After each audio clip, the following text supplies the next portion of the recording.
Kabid Humas Polda Metro Jaya Kombes Ade Ari menyebut tim penyelidik sudah menerima sejumlah barang bukti untuk proses penyelidikan tudingan ijazah palsu Jokowi.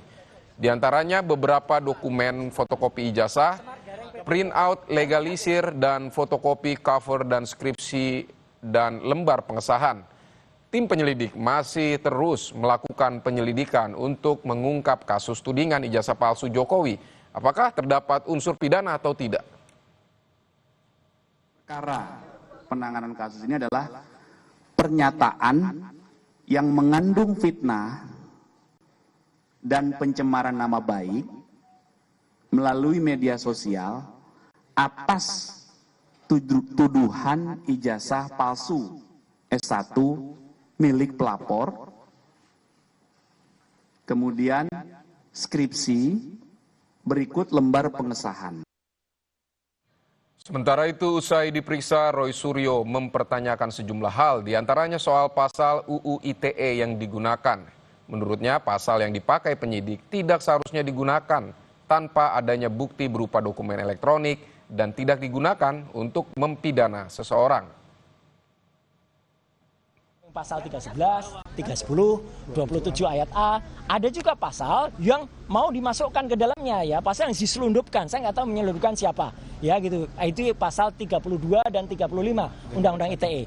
Kebetulan dulu saya ikut merancang Undang-Undang ITE bersama teman-teman yang lain. Pasal itu tujuannya, sekali lagi saya ulangi, adalah untuk transaksi elektronik, supaya Indonesia itu diselamatkan dari perdagangan internasional dan kita bisa ikut. Bukan pasal untuk mempidanakan orang.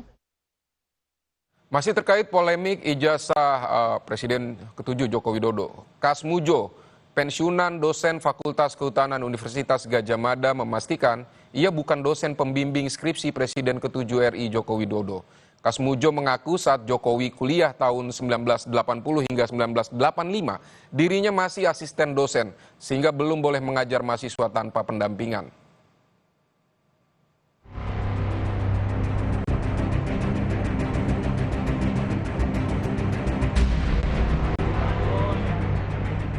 Pensiunan dosen Fakultas Kehutanan Universitas Gadjah Mada, Kasmujo, mengaku tidak tahu jika dirinya ikut digugat dalam kasus keaslian ijazah Presiden ke-7 Republik Indonesia, Joko Widodo. Kasmujo memastikan dirinya bukan dosen pembimbing skripsi Jokowi. Ia mengungkap saat Jokowi kuliah tahun 1980 hingga 1985, dirinya masih asisten dosen, sehingga belum boleh mengajar mahasiswa tanpa pendampingan.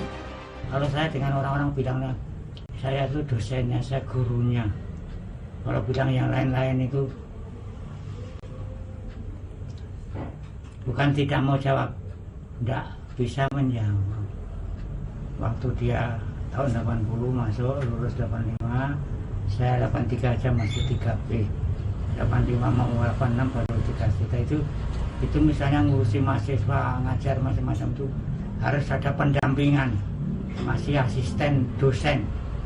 Jadi kalau ada suruh wakili itu menemani atau bapak tertentu tolong dibantu, tapi mau ngajar langsung belum boleh. Sebelumnya, Jokowi sempat memperkenalkan Kasmujo sebagai dosen pembimbing skripsinya saat menghadiri acara silaturahmi Fakultas Kehutanan UGM tahun 2017 lalu. Jokowi bahkan mengenang karakter Kasmujo sebagai dosen pembimbing skripsi yang galak. Yang pertama, saya ingin menyampaikan penghargaan yang setinggi-tingginya kepada dosen pembimbing saya, Bapak Kasmujo. Tadi beliau itu dulu waktu membimbing saya, seingat saya galak sekali.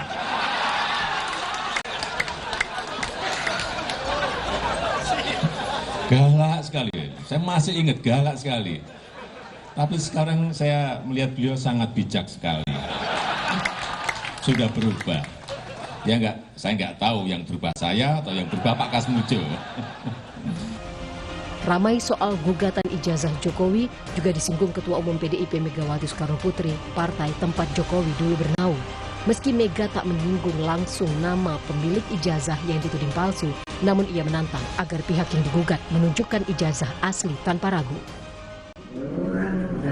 sekarang udah ganjing urusan ijazah benar apa enggak. Ya kok susah aja. Kalau ada ijazah itu kasih aja ini ijazah saya. Itu loh. Nah, dengan demikian, nah ini kan saya pusing ya, pusing orang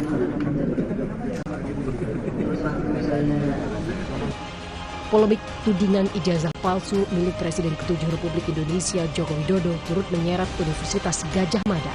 Seorang pria di Makassar, Sulawesi Selatan menggugat 8 orang ke Pengadilan Negeri Sleman, mulai dari rektor, dekan hingga dosen pembimbing akademik Jokowi. Sang penggugat ingin UGM membuktikan keaslian jejak akademik Jokowi di kampus. Pihak UGM mengaku siap menghadapi gugatan dan telah menyiapkan langkah hukum termasuk barang bukti yang akan dihadirkan. Tim Liputan Kompas TV. Sorotan dari ibadah haji akan kami hadirkan usai jeda. 48 orang jemaah haji di Malang, Jawa Timur terdampak sistem syarikah yang diterapkan pemerintah Arab Saudi pada tahun ini.